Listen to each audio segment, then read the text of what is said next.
예, 지난주에 이제 그 예수님이 이제 잡히셔가지고 이제 고난을 받으시고 이제 재판을 받으시잖아요, 그죠? 그 사건까지 나왔는데 이제 오늘은 총독의 군사들이 이제 군병들이 예수님을 이제 십자가를 지웁니다. 그래서 골고다라는 이제 뜻은 이제 해골의 곳이라는 곳이에요. 왜냐면 그쪽에서 이제 처형들이 계속 그쪽 지역에서 그 언덕에서 있었기 때문에 아마 해골의 곳이라는 이름이 붙었겠죠. 그럼 골고다라는 언덕으로 이제 끌고 가는 거예요. 그곳에서 이제 병사들이 이제 십자가를, 여러분 혹시 영화들 보셨나요? 패션 오브 크라이스트라든지 이런 영화들. 그런데 보시면 이제 안 보신 분들도 아마 그 상황도 대충 이해가 가시죠. 산으로 이제 예수님이 십자가 나무를 지고 올라오셔서 거기다 이제 나무를 이제 딱 거기다가 예수님을 눕히고 이쪽에 팔을 묶는 거죠. 묶어가지고 못을 찍는데 보통 사람들이 손으로 생각하는데 손이 아니고 여기입니다. 여기. 왜냐면 손으로 하면요, 손을 이렇게 찢어져 바로 끝나버려요. 쫙 찢어져 버리지 이게 못 버텨요. 그렇기 때문에 이쪽에 뼈가 보면은 원래 이 뼈가 두 가닥이 있어요. 한 가닥 돼 있는 게 아니라. 그럼 이 두 가닥 사이에다 딱 이 뼈를 여기다 못을 박으면 딱 걸려요, 팔에. 그렇기 때문에 원래 십자가 처형을 할 때는 이 팔에다 꽂습니다.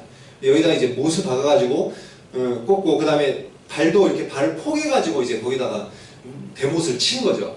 그런 식으로 해서 이제 예수님을 못을 박고 이제 십자가에 매다는 처형식을 합니다.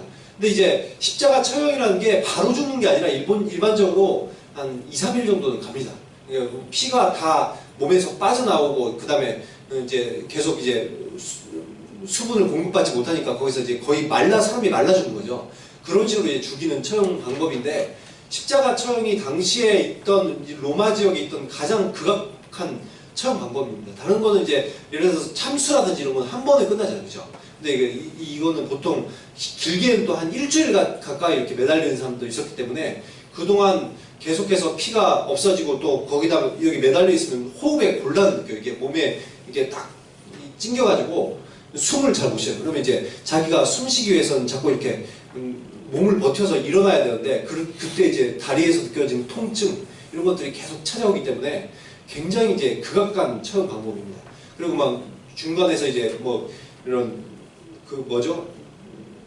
까마귀라든지 독수리라든지 이런 것들이 와가지고 이제 눈 같은 걸 파먹기도 하고 이렇게 되기 때문에 굉장히 이제 심각한 그런 방법인데, 이런 그 양옆에 예수님 말고도 이제 십자가가 3개가 져 있어요. 근데 예수님은 이제 죄가 없이 이렇게 끌어오시잖아요, 그죠? 근데 옆에는 이제 2명의 행악자, 강도들이라고, 다른 이제 오늘의 여기 누가복음 말고 딴 데는 이제 강도였다고 표현하는데, 그 2명의 죄수가 매달렸어요. 굉장히 악행을 저질러서 사형을 받게 된 사람이죠. 근데 이제 빌라도가 거기에 이제 예수님의 그 십자가 위에다가 나무로 된 죄목을 이제 무슨 죄수인지에 대해서 이제 쓰는데, 거기다 이제 나사렛 예수 유대인의 왕 이렇게 썼어요. 그래서 딱 이제 붙였어요. 나사렛 예수 유대인의 왕. 딱 그걸 보더니 대제사장들이 무슨 생각이 들겠어요? 기분이 나쁘죠. 예수가 무슨 유대인의 왕이야. 그래가지고 빌라도한테 따지는 거예요. 이 유대인의 왕이라고 쓰지 말고 자칭 유대인의 왕이라고 써라. 우리는 그들을 인정할 수 없다는 거죠. 그들을 왕으로 인정할 수 없으니까 자칭 유대인의 왕으로 써라. 근데 빌라도는 내가 쓸 것을 썼다 이러면서 그냥 그 패를 둡니다. 빌라도가 아는 거죠. 빌라도는 시기로 넘겨준 것도 알고 있고, 이 사형식은 사실상 잘못된 걸 알아요. 그럼에도 불구하고 밀란이 날 것 같고 자기의 그런 어떤 안위 이런 것들을 생각해서 어쩔 수 없이 그 사형을 집행했지만, 사실상 이 유대와 로마가 사이가 되게 안 좋잖아요, 그렇죠? 그 빌라도도 굉장히 이 유대 지도자들이 못마땅스러웠을 거예요. 그럼에도 불구하고 자기한테 신변의 위협을 느끼니까 사형식은 집행하지만, 그래도 이 예수라는 사람이 너무 불쌍하잖아요. 그리고 이 사람은 진리를 선포하는 사람인 것 같고, 그래서 그들이 예수님이 유대인의 왕으로 오셨다는 것을 본인도 선포하였고 많은 사람들도 알듯이 그런 식으로 이제 거기다 이제 써서 붙여주는 거예요. 이 글귀처럼 예수님은 정말 예언된 메시아, 유대인의 왕으로 실제로 오신 거죠.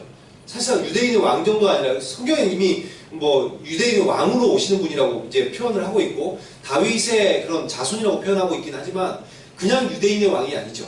이 인류를 구원할 정말 이 세상과 우주를 통치하시는 통치자시잖아요. 그런 분으로 이제 오셨죠. 그래서 이제 그분이 십자가에 달리셨습니다. 근데 이렇게 되니까 이제 백성들이 많은 사람들이 따르는 사람들도 많이 있었지만 예수님에 대해서 의구심을 품고 또한 과연 저 사람 메시아일까 이런 식으로 생각하고 또한 제사장이나 이런 사람들을 따르는 무리들도 있잖아요. 그렇기 때문에 무리들이 백성들이 이제 서서 있는데 어찌되었건 그 백성들 가운데는 예수님에 대해서 별로 안 좋게 생각하는 사람들이 많이 있었던 것 같아요. 백성들이 서서 구경하면서 때로는 막 머리를 흔들면서 얘기를 하는 거예요. 네가 하나님의 아들이라면서 그러면은 한번 네가 그 실력으로 증명해봐. 스스로 구원하고 십자가에서 내려와 하면서 막 깔깔거리면서 웃고 막 어떤 사람은 침을 뱉고 그렇게 하는 것이죠. 종교 지도자들도 무리들과 어울려서 신나게 이제 비아냥거리면서 놀리고 합니다. 그가 다른 사람들은 다 구원했으면서 자기 한 명 구원 못하는구나 그러면서 이스라엘 왕이시여 십자가에서 내려오셔서 그러면 저희들이 당신을 믿겠습니다 이러면서 막 깔깔거리면서 웃고 비아냥거리고 있는 그런 현장들이 지금 이 말씀 가운데 나오고 있죠. 지금도 보면 이런 사람들 있잖아요. 내가 기적을 보면 믿겠다. 아니면 정말 하나님이 계신다면 하나님께서 왜 우리들 가운데 안 나타나시냐? 하나님이 내 눈앞에 나타나시면 믿겠다. 이런 식으로 말하는 걸 여러분 들어보셨어요? 제 친구들은 그런 얘기 하더라고요. 그러면 기적을 보여봐라. 그리고 아니면은 정말 하나님이 내 눈앞에 나타나면 믿겠다. 이게 똑같은 거 아니에요? 예수님이 십자가에 내려오면 내가 믿겠다. 그런 능력 한번 보여봐라.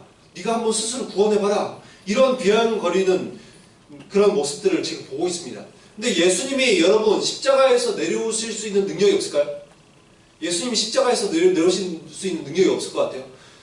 충분히 능력이 있으시죠. 하나님의 아들이시잖아요. 그렇죠? 그러면 우리들 같으면 이게 기분이 되게 더러울 것 같아요. 그렇죠? 그래서 이게 화나가지고 네가 나를 못 믿어? 그러면서 이게 푹 뜯어가지고 이제 이 자식들 내려가지고 다 무릎 꿇어. 그러면서 한 대씩 주워받고 야 내가 너희들 때문에 죽은 거야.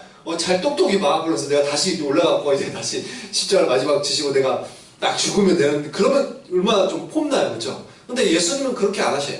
예수님은 그냥 굉장히 초라한 모습으로 그냥 십자가에 달려서 벌거벗은 모습으로 그냥 그 온몸에 그런 채찍을 많이 맞으셔서 뼈와 핏줄이 다 드러나고 피를 흘리면서 그렇게 죽어가고 있는 그런 모습들. 그런 모습을 보이시잖아요. 하나님의 방법은 십자가에서 예수님이 죽으시는 것입니다.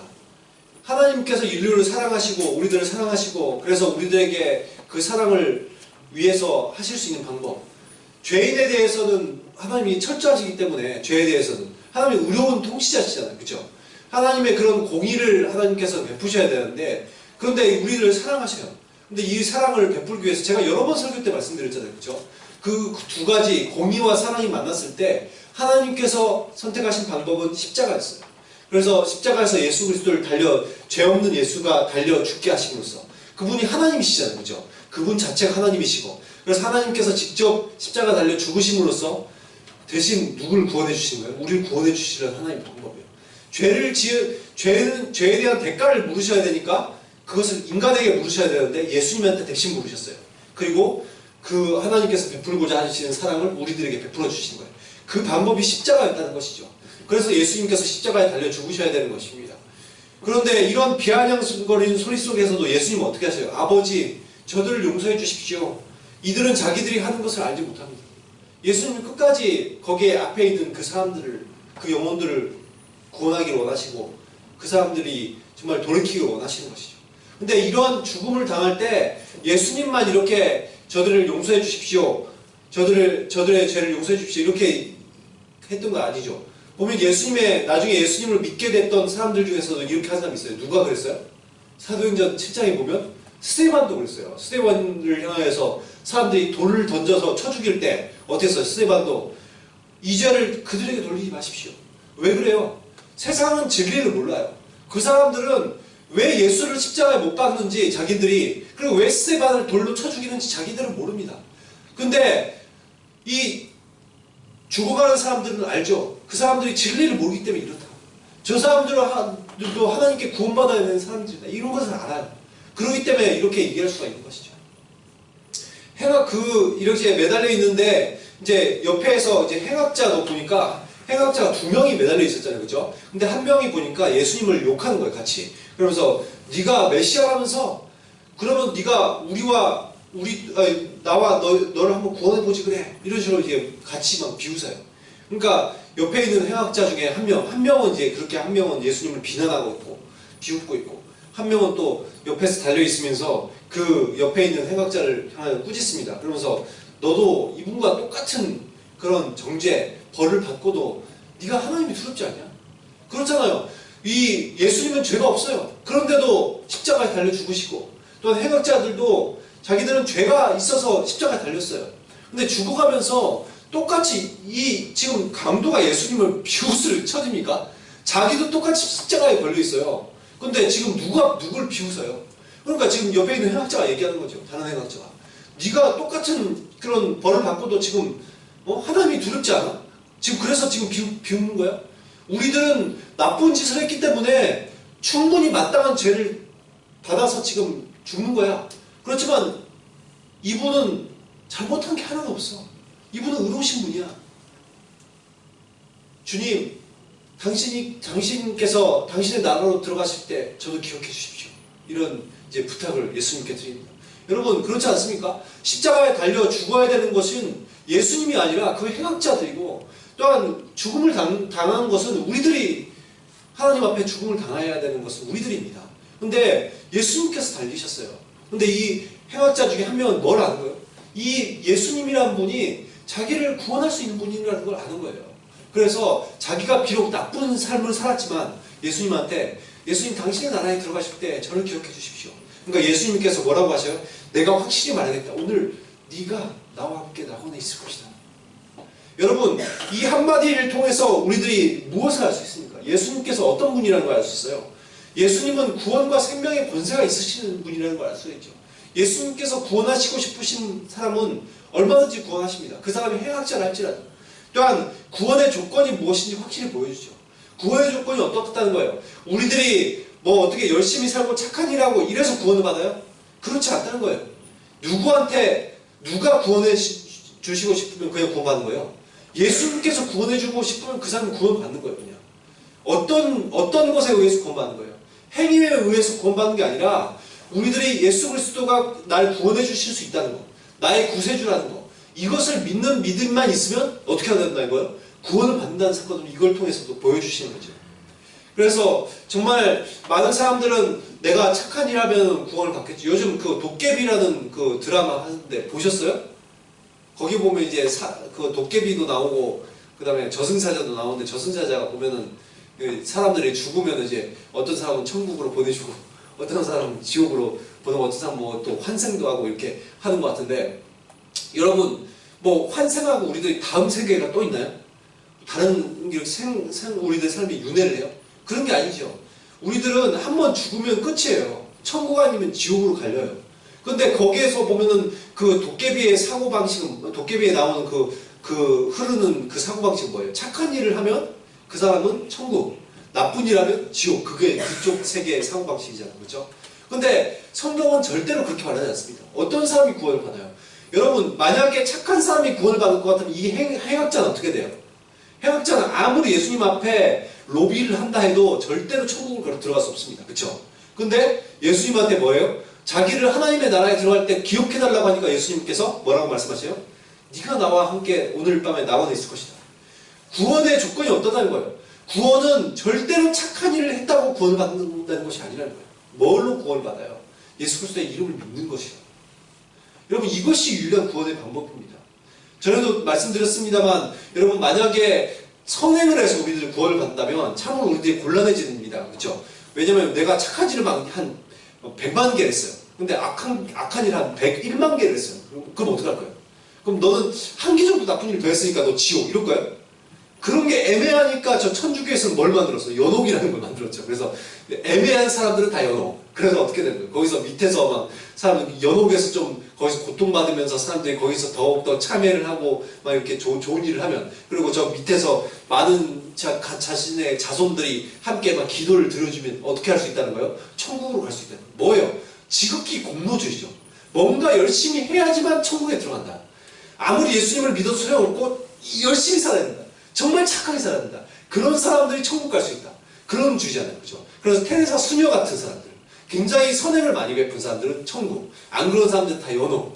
진짜 나쁜 극악한 무도한 사람들은 다 지옥. 이런 게 천주교의 사고방식이잖아요. 그죠? 근데 그런 게 아니라는 거예요. 예수님은 분명히 보여주고 있어요. 아무리 우리들이 악행을 저질렀다 할지라도 예수님을 믿는 사람을 구원해 주시겠다는 거예요.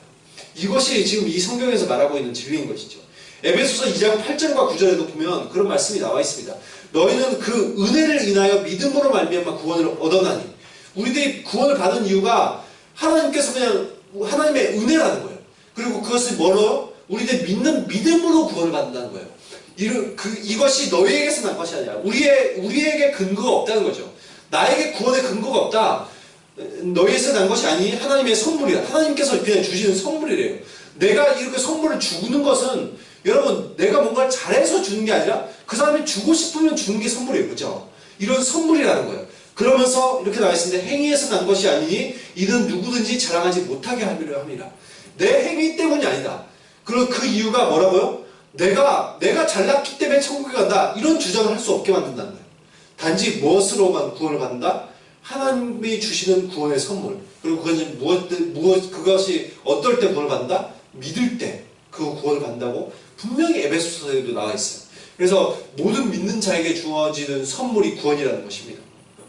아무튼 이렇게 이것이 이제 예수 그리스도를 믿을 때 구원을 받는다는 것이고 44절 보면 이제 예수님께서 이제 과정 가운데 이제 보니까 때가 제6시가 되었어요. 우리나라 시간으로 지금의 시간을 따지면 정오입니다. 12시.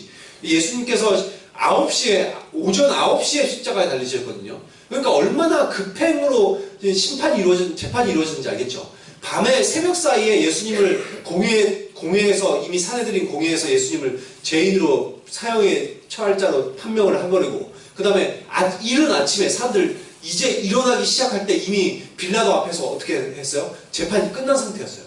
그리고 채찍질하고 다 이런 과정이 이루어지고 예수님 십자가에 달리시는 시간이 몇 시? 9시인 거죠. 완전히 심판이 이렇게 빨리 이루어지는 재판이 어디 있어요? 그렇죠? 그러니까 완전히 불법 재판이라는 거예요, 사실상. 그러니까 예수님이 시간을 낮에 재판이 이루어지면 절대로 예수님 십자가에 달리실 일이 없습니다. 그렇기 때문에 지금 밤에 다 집행을 끝내버린 거예요. 그리고 이제 오전에 사람들 눈 떠보니까 예수님 이미 십자가에 매달려 있는 거예요.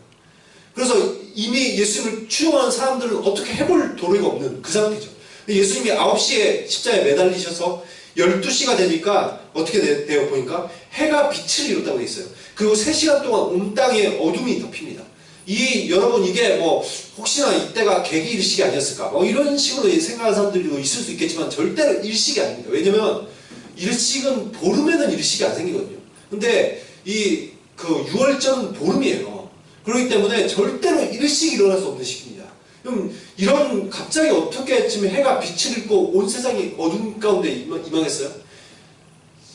잘은 모르겠지만 예수님께서 어떤 분이라고 성경에 표현해요? 빛 대신 분이라고 표현하죠. 빛이시다. 예수님 빛이시다. 근데 빛 대신 예수 그리스도께서 죽으시기 때문에 빛을 잃는 거잖아요. 그렇죠? 그렇기 때문에 상징적인 의미로 혹시나 해가 빛을 잃는 것이 아닐까요? 아니면 온 만물이 예수님의 죽음을 애도하는지도 모르겠어요. 어찌되었건 지금 빛이 다 세상이 깜깜해진 거예요. 사람들 가운데 이렇게 세상이 지금 깜깜해질 시기가 절대 아닌데 깜깜해졌다. 사람들이 어떤 마음이 들까요? 여러분 어떨 것 같아요? 지금 어떤 사람이 매달려 있는데 그 사람은 그 메시아라고 주장해 왔던 사람이 어찌됐건 그 사람이 매달려 있어요. 근데 여러분이 그 앞에 보고 있는데 세상이 깜깜해진 거예요. 어떤 마음이 들 것 같아요? 두려움이 밀려오지 않을까요? 그렇죠? 사람들이 아마 두렵기 시작했을 거예요. 이게 무슨 징조지? 왜 갑자기 이 사람이 죽으려고 하는데 세상이 어두워지지? 이런 생각들을 하지 않겠어요? 세상이 이렇게 어두워집니다. 그때 예수께서 마태복음 27장 46절에 보면 나의 하나님 어찌하여 나를 버리셨습니까? 라고 얘기를 합니다. 예수님께서 굉장히 고통스러워 하시는 거죠. 근데 이 고통이 여러분 그냥 십자가에 달려 우리들은 십자가에 달렸으면 너무나 고통스럽기 때문에 너무 아파 하면서 고통스러워하면서 울지 모르겠어요. 근데 예수님께서 지금 흘리시는 이런 눈물들은 지금 단지 십자가에 달렸다는 것이 아니에요. 단지 죽는다는 게 아니에요. 무엇 때문에 고통스러우시겠어요? 더욱더 고통스러운 것은 하나님과 영적인 분리를 의미하는 거예요. 예수님은 성삼위 하나님, 성부, 성자, 성령의 하나님은 원래 완벽한 연합으로 이루어지신 우리들의 머리로는 상상할 수 없고 표현할 수 없는 세상에 그런 존재가 없기 때문에 한 분이시지만 세 분이신 그분이시잖아요. 그렇죠? 근데 그분께서 영적인 분리를 경험하셔야 되고 왜요? 하나님 아버지는 죄를 절대로 가까이 하실 수 없는 분이시거든요. 근데 예수님이 지금 무슨 신분으로 지금 벌을 받으신 거예요? 죄인의 신분이 되신 거예요. 우리의 죄를 대신 지셔서 죄인이 되셨어요. 그러면 예수님이 죄를 지셨기 때문에 어떻게 돼야 되는 거예요? 하나님 아버지는 예수님과 함께 할 수 없어요. 그럼 어떻게 되는 거예요? 그 죄를 지은 사람은 결국 창세기도 나온 것처럼 예수님, 하나님 말씀하셨던 것처럼 죄는 결국 어떻게 되는 거예요? 그럼 죽음이에요. 결과는 죽음밖에 없어요. 이 죽음은 영적인 분리를 의미합니다. 로마서에도 보면은 모든 사람들이 죄를 범하였음에 하나님의 영광에 이르지 못하고 죄의 삭은 뭐라고 되어 있어요? 사망이라고 얘기하고 있어요. 영적인 분리를 경험해야 되는 거예요. 예수님도 똑같이. 이런 고통이 있지 않겠어요? 이제까지 우리들도 그렇잖아요. 누군가 사랑하는 존재들로부터 버림받으면 굉장히 고통스럽습니다. 그것보다 고통스러운 것은 없을 거예요. 만약 정말 내가 일일들이 잘 안 돼서 대학이 떨어질 수도 있고, 그 다음에 안 좋은 일들을 겪을 수도 있고, 가난해질 수도 있고, 여러 가지 고통을 받을 수도 있지만, 여러분, 그것보다 더욱더 큰 고통은 아무도 나를 사랑하는 사람이 없을 때, 아무도 내 편이 없을 때 더욱더 고통스럽습니다. 근데 예수님은 철저하게 누구한테 버려집니다. 한 번도 떨어져 본 적이 없는 하나님 아버지께 버림을 받아야 되는 것입니다. 그렇기 때문에 하나님, 나의 아버지 어찌하여 나를 버리시나이까? 라고 말씀하시지 않겠습니까? 그러면서 46절에 보면 아버지여, 아버지 내 영혼을 아버지 손에 부탁합니다 하면서 요한복음 19장 30절에도 보면 다 이루었다 하시면서 숨을 거두십니다. 여러분, 다 이루었다. 그 앞에 지금 예수님의 제자 중에서는 유일하게 요한만 와 있습니다. 요한이 특별히 잘나고 자신감이 있어서 예수님을 따라왔기보다는 아마도 이 신변의 위협을 가장 느끼지 않는 제자가 요한이었기 때문에 그런 거예요. 요한은 보니까 대제사장과 굉장히 친분이 있었던 것 같아요. 그래서 대제사장의 집에도 보니까 그냥 들어갈 수 있죠. 다른 사람들은 못 들어가는 거예요. 그렇죠? 굉장히 친분이 있었던 것 같아요. 그래서 자기는 신변의 위협을 느끼지 않을 정도의 위치였던 것 같아요. 근데 이 요한이 지금 예수님의 어머니 마리아, 그리고 다른 마리아, 그리고 몇몇의 여인들과 함께 지금 예수님의 십자가 앞에 방송했거든요. 요한은. 그러면서 예수님이 요한에게 그 어머니 마리아를 부탁합니다. 이제부터 너희 어머니로 모셔라. 근데 이 요한이 그 앞에서 보고 있어서 다 이루었다 하면서 죽으시는데, 여러분 무슨 생각이 들까요? 요한만 그렇기 때문에 뭐라고 요한이 특별히 그래서 다 이루었다라는 표현을 담고 있죠. 그 자기가 직접 보고 있었기 때문에 다 아는 거죠, 세세하게. 근데 이런 표현을 들을 때 요한이 무슨 생각이 들까요? 다 이루었다. 무엇입니까? 이미 지금 그냥 죽으시는 거잖아요. 그런데 나중에 예수님께서 부활하시고 승천하시면서 또한 성령께서 우리들 가운데 임하시는 이런 모든 과정을 겪으면서 요한은 나중에 깨닫죠. 그 다 이루었다의 의미가 무엇인지. 어떤 의미예요? 이 인류의 역사상, 창조 전부터 이미 우리 모든 믿는 사람들을 구원하기로 예정하시고, 또한 예수님이 오시기 전까지 4,000년의 인류의 역사 가운데 계속해서 무엇을 기다리는 역사였어요? 구원자를 기다리는 역사였단 말이에요. 그리고 계속해서 많은 선지자를 보내셔서, 수도 없는 선지자를 보내셔서 예수를 다 메시아가 오실 것이라고 예언했습니다. 그 예언이 이제는 성취되는, 예수께서 십자가에 달려 죽으실 때 이 예언이 이루어지는 사건이잖아요. 그렇죠? 모든 사람들을 구원하실 수 있는 모든 사건이 이루어지는 현장이잖아요. 그러기 때문에 예수님 다 이루었다 하고 죽으신 거죠. 그러면서 나중에야 이 사실을 알고 어떻게 된 거예요? 요한을 비롯한 예수님의 제자들은 그렇기 때문에 자기의 목숨을 아끼지 않고 예수 그리스도를 증거하는 사람들로 변화가 되는 것이죠. 근데 이렇게 예수님께서 죽으실 때 신비한 일들이 일어납니다. 보니까 몇 가지 일들이 일어납니다. 45절 보니까 어떤 일들이 일어나요? 성소의 휘장이 찢어졌다고 되어 있고, 다른 이제 복음서에 보면 성소의 휘장이 위에서부터 아래로 찢겨 내려왔다고 되어 있거든요. 그렇죠? 근데 이렇게 성소의 휘장이 찢어졌다고 되어 있는데, 여러분, 성소의 휘장은 두께가 약 5cm에서 7cm 정도 되는 그 동물의 가죽을 만들었습니다. 굉장히 두꺼워요. 이거는 이렇게 잡아 찢는다고 찢겨지지가 않아요. 절대로 찢기지 않습니다. 여러분, 가죽 옷만 해도 안 찢기겠죠. 그렇죠? 쉽게. 근데 이게 이렇게 두꺼운 가죽이 찢길까요? 절대로 그냥 찢기지 않아요. 자연적으로는. 근데 이게 위에서부터 아래로 찢겼대요. 근데 이 휘장은 어디에 있는 휘장이냐면 옛날엔 성막이 있었고, 나중에 이제 보면은 이제 성전을 짓죠. 근데 그 성전 안에 보면 이제 지성소라는 곳이 있어요. 성소가 있고 지성소가 있어요. 성소는 거룩한 장소 그 뜻이고, 지성소는 뭐겠어요? 지극히 거룩한 장소 이런 의미예요. 근데 이 성소와 지성소를 나누는데 휘장이 있거든요. 근데 이 성소에는 제사장들이 들어가서 예배를 드리고, 그러니까 일종의 요즘은 다 예배고 그때 당시엔 제사죠. 그걸 이제 드리기 위해서 성소에 들어가요. 그래서 이제 성소에서 동물의 피를 가지고 거기서 성소에 들어가는 장소가 성소입니다. 그리고 거기에 항상 피어오르는 향단이 있고, 또한 옆에 또 촛대가 있고, 또한 진설병이라고 해서 우리들의 그런 어떠한 그 이스라엘 백성들을 대표하는 12개의 떡덩어리를 거기다 다 둡니다. 그러면서 거기에 그렇게 하는 장소가 있어요. 거룩한 장소가. 근데 거기에는 제사장들이 자주 이제 들락날락 거리죠. 근데 지성소라는 곳이 있어요. 거기에는 이제 언약궤가 있고, 언약궤는 하나님께서 임재하신 장소라는 의미로 시은소, 시은좌 이런 식으로 표현을 합니다. 근데 이제 그 언약궤가 있는 장소, 하나님께서 임재하신다는 그 장소, 그 장소에는 아무나 못 들어가요. 대제사장만 들어갈 수 있고 1년에 단 한 번 대속제일에만 들어갈 수 있어요.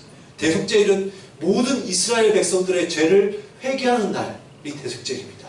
그때 양의 피를 가지고 들어가서 속죄를 하는 그런 시간들을 갖는데, 여러분 그렇게 그 성소가 이렇게 성소 안에 지성소와 성소를 구분하기 위해서 휘장이 있거든요.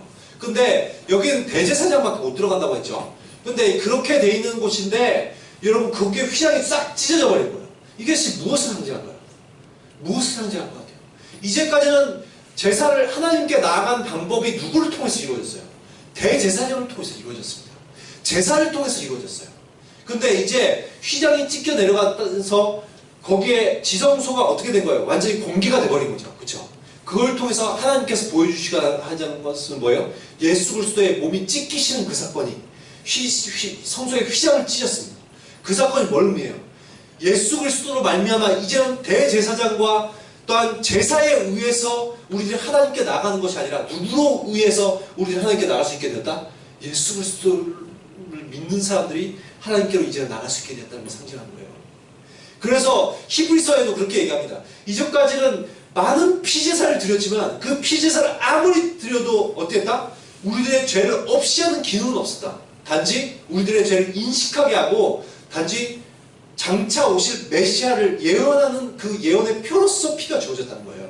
그런데 예수 그리스도께서 십자가에 달려 죽으심으로 그것이 무엇이 되었다는 거예요? 이 모든 제사장들이 아니라 단번에 자신의 피로 제사를 드림으로써 우리들께서 하나님께로 나아갈 수 있는 길을 여셨다는 거예요. 그래서 휘장이 찢어지는 것입니다. 더 이상 휘장이 필요 없다는 거예요. 더 이상 제사가 필요 없었다는 거예요. 모든 예수님을 믿는 사람이 이제는 하나님께로 나가서 모든 사람들이 자유롭게 하나님을 만날 수 있는 문이 열렸다는 거예요. 그것을 보여주기 위해서 휘장이 위에서부터 아래로 찢기는 것입니다. 여러분, 아래서부터 위로 찢겼다면 사람들이 누군가 찢었겠지라고 얘기할 수도 있을지 모르겠어요. 그런데 성소의 휘장은 위에서부터 아래로 찢겨내는 거예요. 어떻게 된 거예요? 하나님이 하시는 일이라는 거예요. 그것을 보여주는 것입니다. 그리고 두 번째 보니까 48절 보니까, 마태복음에 보면 이런 말씀이 있어요. 마태복음 27장 51절에서 53절에 보면 땅이 진동하고 바위가 터집니다. 무슨 일들이 일어나요? 지진이 일어나요. 여러분, 그 성경에 보면 지진의 사건은 종말에 오게 될 어떠한 종말의 징조로서 지진이 일어난다는 표현들이 있습니다. 근데 이 지진이 지금 여기에서 지금 막 일어나고 있어요. 지금 뭘 보여주는 거예요? 예수 그리스도의 오심으로 이제 본격적으로 종말이 시작된 거예요. 하나님의 때가 이루어지기 시작한 것입니다. 그래서 지금 그것을 이제 상징적으로 보여주는 거죠. 그 일대에만 큰 지진이 일어났던 것 같아요. 그러면서 세 번째로 보니까 무덤이 열리고 죽은 성도가 많이 일어납니다. 마태복음 27장에 계속 나온 사건인데, 무덤이 열려서 성도가 갑자기 딱 일어나요. 그리고 무덤 밖으로 막 나와요. 그래서 예수님께서 부활하시고 나서 그 거룩한 성 예루살렘에 들어가서 사람들 앞에 나타내 보입니다. 여러분, 되게 놀라운 사건들이 많이 일어났죠. 죽은 자들이 일어났어요. 이거는 그 예수님 이 성경에만 얘기하는 게 아니라 당시의 역사서에도 적혀 있어요. 보면 죽은 자들이 살았다 이런 표현들을 하면서, 그래서 많은 사람들이 예수를 따르기 시작했다. 더욱더 많은 사람들이. 이런 표현들이 역사적 기록에 남겨져 있습니다. 여러분, 이렇게 많은 사람들이 지금 무덤이 열리면서 죽은 성도들이 살아난 거, 이것도 무엇을 보여주는 거예요? 예수님께서 어떤 권세가 있으신 분이라는 보여주는 거예요. 구원의 권세가 있으시는 걸 지금 보여주는 것이죠. 이런 일들이 일어났어요. 만약에 여러분, 이런 것들이 여러분의 눈앞에서 지금 이런 광경들이 펼쳐지고 있다면 여러분 어떤 생각이 들 것 같아요? 여러분이 눈앞에서 갑자기 세상이 어두워지고 예수님께서 죽으셨어요. 그러더니 갑자기 지진이 막 일어나고 바위가 터지고 무덤에서 사람들이 나오기 시작합니다. 그리고 막 성소의 휘장이 위에서부터 아래로 찢어졌어요. 이런 소문이 들립니다. 이런 것들을 여러분이 보셨어요. 어떨 것 같아요? 정말 왜 이런 사건이 일어나겠어요? 이분이 하나님의 아들이시기 때문에 일어나는 거예요. 그래서 이런 것들 많은 사람들이 보았는데 47절에 보면 백부장과 마태복음 27장 54절에 보면 또 함께 예수님의 죽음을 지키는 병사들도 있었습니다. 그 사람들이 뭐라고 얘기해요?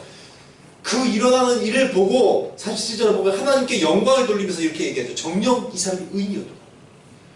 여러분 그 백부장과 병사들이 보면서 예수님은 의인이었도다 라고 얘기하는 거예요. 그리고 마태복음에 보면 또한 다른 말도 합니다. 뭐라고 얘기해요? 그가 정말 하나님의 아들이었다. 여러분 유대인들이 놓치고 있는 사실은 그가 하나님의 아들이라는 것이었어요. 자신들이 십자가에 못 박은 그 예수가 하나님의 아들이라는 것을 유대인들은 놓치고 있었어요. 근데 누가 고백을 해요? 이 이방인들이 고백을 해요. 하나님께 영광을 돌리면서. 그들은 하나님을 믿지 않는 사람입니다. 근데 하나님께 영광 돌리면서 그가 참으로 하나님의 아들이었다.